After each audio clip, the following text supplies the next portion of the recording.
Thank you for the opportunity to share my story with this committee and for bringing light to the crisis of abuse in amateur sports. In 2021, Simone Biles, the most decorated gymnast in history, stood before the Senate Judiciary Committee and testified against Larry Nassar, the former USA gymnastics team doctor convicted of abusing over 150 female gymnasts. Biles's testimony was a critical moment in the ongoing effort to hold accountable those who failed to protect young athletes from a predatory abuser. I am also a survivor of sexual abuse. Biles, alongside fellow gymnasts Michaela Maroney, Allie Raisman, and Maggie Nichols, not only recounted their personal traumas, but also condemned the institutions that allowed Nassar's abuse to continue unchecked for years. Dr. Larry Nassar sat down with police and told them he was a victim. That's my self-torture, I guess you could say. That, yes, she was victimized. Yes, I was victimized to myself. I don't get it. Why didn't she say something if she was feeling violated in any way, shape, and form? There was no communication. Okay.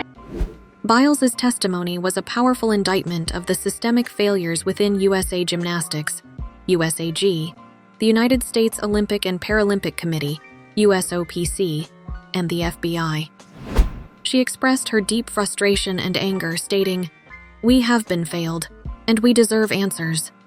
Nassar is where he belongs, but those who enabled him deserve to be held accountable." But those who enabled him deserve to be held accountable.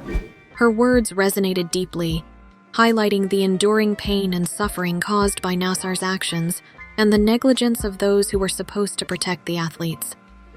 The problem with abuse in gymnastics. The Nassar scandal exposed a pervasive culture of abuse within gymnastics. For years, gymnasts were subjected to a toxic environment where physical, emotional, and abuse were disturbingly common. Coaches and officials prioritized medals and accolades over the well-being of athletes, creating a climate where abuse could thrive. In the high-pressure world of elite gymnastics, young athletes often faced intense scrutiny and unrealistic expectations. This environment made it difficult for them to speak out against abuse. Many were afraid of losing their spots on the team or facing retaliation from powerful figures within the sport. The culture of silence and fear allowed predators like Nassar to exploit vulnerable gymnasts with impunity. During the court hearings, chaos ensued as the father of 3 of the victims asked the judge a question any father in his situation would have. I would ask you to, as part of this sentencing, to grant me 5 minutes and to lock into this demon. Would you give me 1 minute? You know that I can't do that. That's not how our legal system Well, I'm gonna have to get something. So whatever happened to Nassar in prison? It turns out that he would later be attacked by inmates and almost lose his life. Let this be a warning to abusers.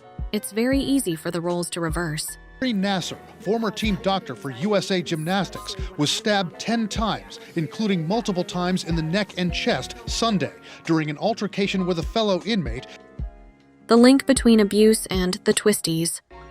One of the most harrowing aspects of the abuse scandal is its impact on athletes' mental health and performance.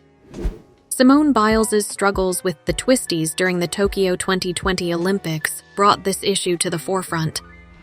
The twisties, a phenomenon where gymnasts lose their sense of spatial awareness while performing aerial maneuvers, can be terrifying and dangerous. Biles' decision to withdraw from several events in Tokyo was widely discussed.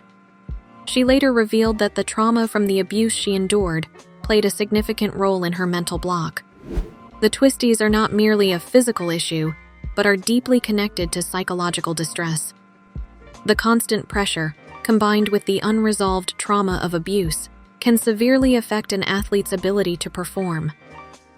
Biles' openness about her mental health struggles was a pivotal moment in the conversation about athlete well-being. It's like it could happen any other time. I don't get what happens at the Olympics. It's like,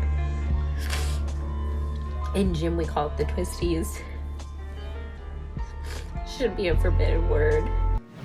It underscored the importance of addressing the psychological impact of abuse and creating a supportive environment for athletes.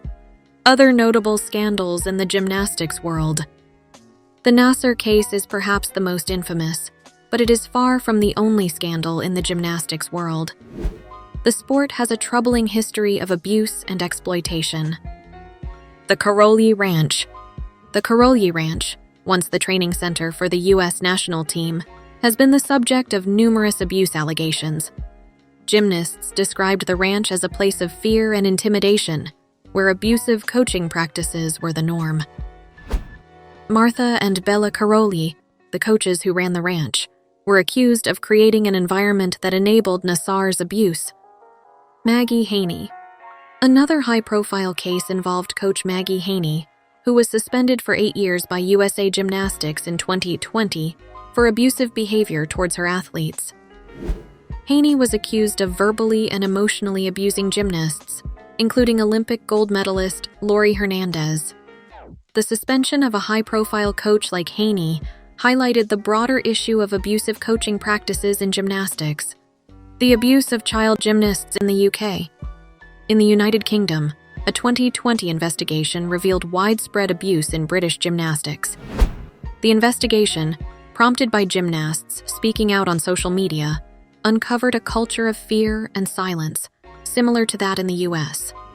Gymnasts reported being physically punished, verbally abused, and subjected to extreme training regimens that led to long-term physical and mental health issues.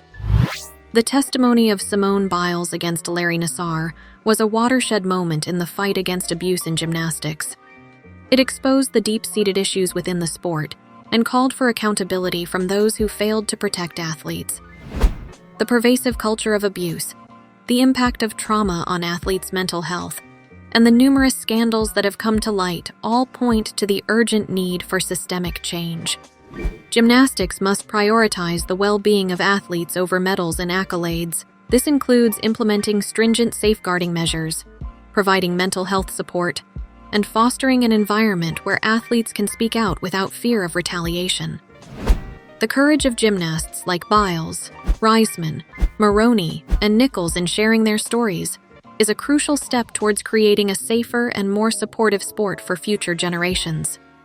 Let us know what you think of this story. Should the FBI have done more to protect victims? How about Simone Biles' bravery? Wow.